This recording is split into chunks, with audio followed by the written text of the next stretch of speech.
and mom. Have a nice day to all. I am Sharon Obal, 27 years old, single, and currently working in Hong Kong as a nanny for 7 months.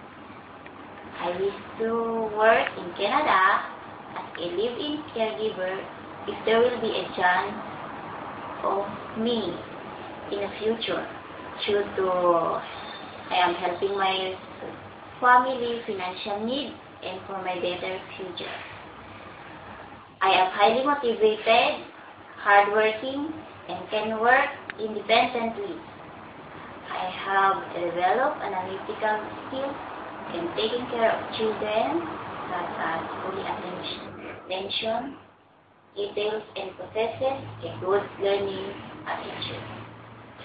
It's important for the children. I enjoy being with the children and playing with them. I am good not just in training or taking a baby, children, but I am also good cook, especially the Chinese food and other Western food. And I'm also willing to learn any task that's not so familiar with me.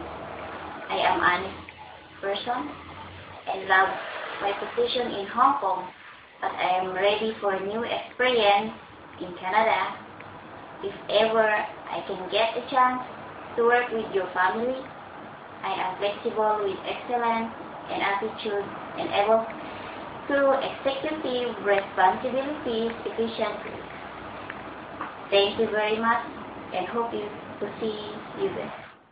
Bye-bye.